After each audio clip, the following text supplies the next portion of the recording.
আমার মতো কে কে এভাবে বোয়াল মাছ ভুনা করেন? প্রথমে আমি একটা প্যানের মধ্যে পেঁয়াজ কাঁচামরিচ তেলের মধ্যে দিয়ে দিলাম। এইটা একটু ভেজে নিব, একটু ভাজা হয়ে গেলে তারপরে আদা রসুন বাটা জিরা বাটা সব মশলা এটার মধ্যে ভুনা করে নেব। তারপর ভেজে রাখা মাছগুলো দিব, তারপর আরও উপকরণ দিব। তো আসসালামু আলাইকুম ভিউয়ার্স, কেমন আছেন? এই তো বোয়াল মাছগুলো দিয়ে দিলাম এখানে। বোয়াল মাছগুলো দিয়ে সুন্দর করে উল্টে পাল্টে ভেজে নেব।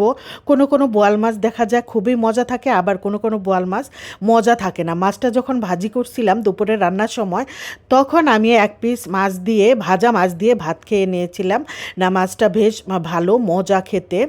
তো মাছটা ভালো করে উল্টে পাল্টে ভেজে নিয়ে তারপর হচ্ছে আমি বোয়াল মাছের তরকারিটা রান্না করব। ওদিকে আমি আদা জিরা রসুন বাটা, তারপর হচ্ছে ধনিয়া গুঁড়া হলুদ গুঁড়া মরিচ গুঁড়া সব কিছু দিয়ে মশলাটা সুন্দর করে কষায় নিচ্ছি। মাছটা যখন ভালো করে ভাজা হয়ে যাবে তখন আমি কষানো মশলার মধ্যে মাছটা দিয়ে দিব। অল্প পরিমাণে ঝোলের পানি দিয়ে রান্না করব, একদম অল্প, হাফ কাপ পানি দিব আমি, বেশি পানি দিব না। টমেটো কেটে দিব, 2টা পাকা টমেটো। টমেটো থেকেও পানি ওঠে কিছুটা পরিমাণে। তো এই তো এখন আমি পানি দিয়ে দিব, আর হচ্ছে ধনিয়া পাতা দিব। শীতের মধ্যে ধনিয়া পাতা না দিলে তরকারির মনে হয় যে পরিপূর্ণ হয় না। এই যে টমেটো দিয়ে দিয়েছিলাম, টমেটোটা এখনও সেদ্ধ হয় নাই। টমেটো আমি সেদ্ধ হয় নাই যেহেতু অল্প আঁচে ঢেকে দিব, কোনো পানি দিব না, অল্প আঁচে ঢেকে দিলেই টমেটো সেদ্ধ হয়ে যাবে। এই যে টমেটো সেদ্ধ হয়ে গেছে, ধনিয়া পাতা দিয়ে দিলাম। এই যে আমার বোয়াল মাছের ফাইনাল লুক। খেতে তো ভীষণ মজার ছিল।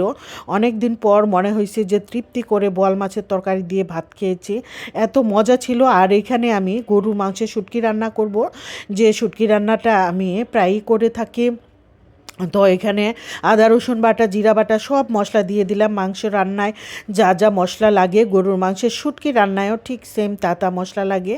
গরম মশলা দিয়ে দিলাম, আরও কিছু মশলা দিব, রান্না হতে থাকবে আর দিতে থাকবো আমি। আর হচ্ছে গরুর মাংসের শুটকিটা প্রথমে সিদ্ধ করে নিয়েছি, তারপর ভালো করে ধুয়ে পাটায় শুটকিগুলো থেতো করে নিয়েছি, পাটায় ছেঁচে নিয়েছি মাংস ছোট ঝুরঝুরা করে। এইভাবেই আমাদের দেশে রান্না করে। তো এখন ভালো করে কষায় নিচ্ছি। কষানো হয়ে গেলে আমি একটা আলু কুচি করে রেখেছি, ওইটা দিয়ে দিব। আলু কুচি ছাড়াও রান্না করি, ভালো লাগে।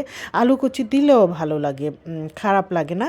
এই তো দিয়ে দিলাম। আমি কিউব করে কেটে রেখেছি কতগুলো পেঁয়াজ, এই পেঁয়াজগুলো দিয়ে দিব। রসুন গোটা গোটা করে কেটে রেখেছি, রসুন দিয়ে দিলাম।